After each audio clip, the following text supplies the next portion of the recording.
Alright guys, so yeah, we got the speed run global UC engaged, and we got the crossover narrative Gundam B2 packs. And ironically speaking, like, it should have been F91 that came first, because like the story kind of like evolves with like F91, and then we got like the whole crew coming back and whatever.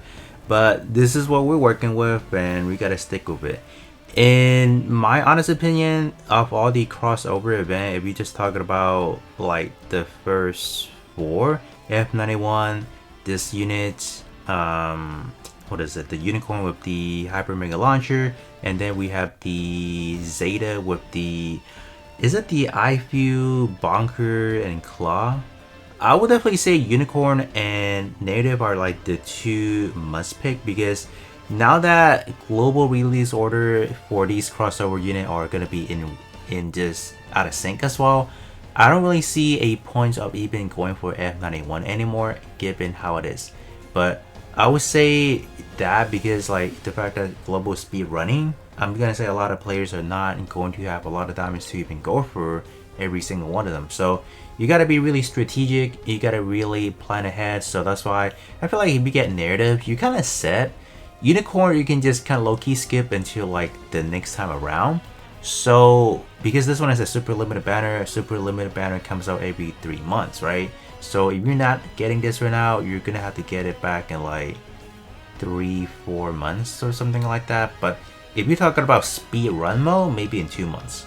And the extreme limited, they're gonna be back, like they're just gonna be stacking the banner roster every single time anyway. So there's really no need to summon for the extreme limited in a sense, because of how globals are handling things. In this banner, you are still able to get a decent amount of good units in here. Like this guy is still probably one of the better unit of the bunch. This guy sucks, this guy sucks. Senanju is obviously pretty darn good. Zeta, depending on the situation, except for like general content, Arena is pretty good to take out the O. And Queen Mansa, definitely a pretty prominent tanker at the moment, until it get replaced by full armor, or sorry, the crossover double Zeta. But I mean, other than that, I would definitely go for it and then skip the next 3 and then come back around whenever they drop like the new Gundam. What else is in there?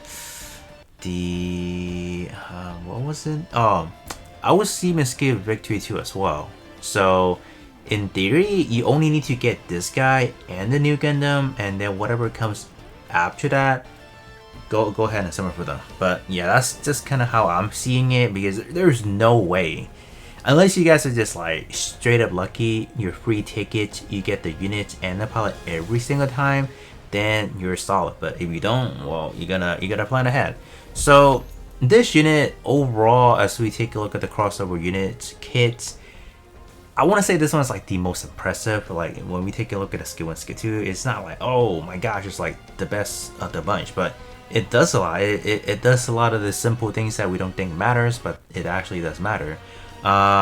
So a lot of people are going to be questioning, well, they introduced the gear skill feature a few weeks ago. So when you're summoning for this banner unit, how is that going to work? Well, every time you summon for a new banner unit that has the gear skill, because we are in that phase already, you immediately get it. So when you summon for the narrative B2 packs right here, you would get this right here, and it's going to be paid for already in a way. So you don't have to worry about it. That's kind of how they incentivize people to summon for it, because if you don't, the unit is just going to be blank without the gear skills, and you do have to wait for like Eternal to get those material ready to go. So if you summon for any future banner moving forward, every single unit will have the gear skill, only the feature. If I were to get, I don't know, let's say Queen Mansa, or let's say not Queen Mansa, because well yeah, let's talk about Queen Mansa. Any unit below, you won't get the gear skills because they're not technically the feature unit, so you don't get any of that. So it's only the brand new units, and it's only the feature units that's gonna be getting it.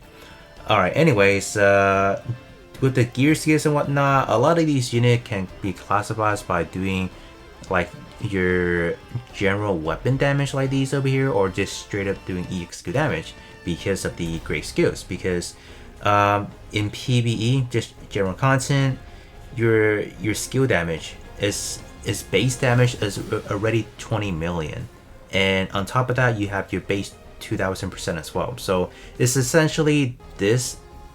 So this plus whatever this is times that. So EXQ damage does makes up for like the biggest portion of the damage overall if you are doing EXQ solely, and we already have EXQ modules that further maximize its performance. So a lot of these units with gear skills, you can just kind of do damage with EXQ, and that is essentially like the easiest way to kind of outpace the damage to a lot of these boss. So general damage overall does kind of lag behind. In a way, it's funny how a lot of these units are built. So you do have two instances of EXQ damage as well. So it's this and that. So they don't really calculate together. It's more of like separate instance, but overall it does do a decent amount of damage, and you are getting a general damage up as well. So these right here, they are getting affected as well. So pretty good overall.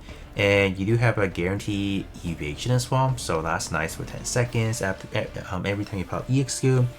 And you start EXQ gauge at 80% restore. So this unit essentially pop EXQ within like the first 5 seconds, so you immediately get that. But obviously this is level 5, so you're talking about maybe like a 6% or something lower than that. But overall still pretty good. You have increased evasion, beam damage, and just extra EXQ damage specifically. So this gets stronger, and you have a lot of these down here as well. So overall, pretty impactful, right? Skill 1 is kind of like your basic combo nowadays. You have like your just max damage increase. So max damage overall, this get affected. These down below get affected as well. So just an extra base 40,000. So that's not bad. That's pretty good. And you have the main weapon damage up as well, so that's good. EXQ damage taken up by 99%. So this is like every unit nowadays has these. This is kind of like the standard code. A lot of them has that. And you also do have an EXQ gauge recovery up by 55%. So essentially this unit by itself, I mean, you do have great EXQ recovery just to sustain the EXQ damage if you want to go that route. So pretty nice. Extra beam damage, obviously just the standard, pretty good. Once we get to skill 2, skill 2 is more for the third weapon. Beam damage up by 120% and extra accuracy as well. And on ticket damage for 4.6 seconds, you get perfect guard as well. So this is obviously pretty reminiscent to like the O per se. So this unit is kind of like a generic version of the O, with the exception it is a much more stronger version, because the O does not have the EXQ damage taken down. If I recall correctly, I could be wrong on that, but I don't think the O has that. So overall package is simple, compact, yet effective. So I do like Narrative B2 because it does a lot of damage. Sub skill is pretty general for like the generic unit. The only exception was unique for this unit specifically. If you do want this to get carried over to a unit, you have this right here. So every time you pop EXQ, you get the 150 damage. And the other thing is you have the EXQ gauge recovery by 6%. So that is strong. We take that obviously.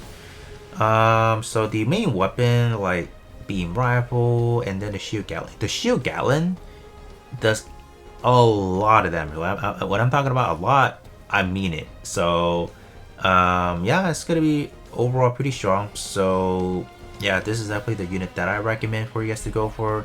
And yeah, unfortunately, a lot of these future or these moving forward units, and this one here as well, you're gonna have to have the designated pilots, because you guys can see they're packing everything into it. So just the skill 1 alone, we have base 46 and you have 300% already. So you're talking about 346 just from skill 1 alone. on range sense. So generic and EFF affiliated, it's kind of like a mess up. Skill 2, you have an extra 92 from just protagonist or prototype and Gundam type. So that kind of nets you up to like over 500 at this point in time, or nearly there. So yeah, not having the designated pilot sucks. And on top of that, protagonist, high firepower, extra 32% combined EX skill damage. So on top of what you're getting from the Transcendent skill and the EX skills effects, I mean, dude, you're talking about you're missing out a lot. And new type killer, EX skill gauge recovery by 22%. Guess what? The unit already has a base 55, so you add this on, 77%. So Jona is kind of like a must-have. Like these two, I don't really care about them. Like reaction, resistance, whatever. They're just kind of there, right? But yeah, I mean, there's kind of like a no-brainer. It's more talking about the unit rather than the pilot, because the pilot or like they are a must-have. If you don't have them, the performance of the unit just instantly gets deleted by half. That is the problem with it. But other than that, I do encourage you guys to go for B2 if you guys can. The other one, I mean, given the situation, depending on where they land, are they going to be landing in like a clan battle week, then it may be subjective. But I mean, other than that, I put full faith into B2 over the other guys. I mean, for sure Zeta is like a must no go, but Unicorn and B2 are kind of like interchangeable in a way.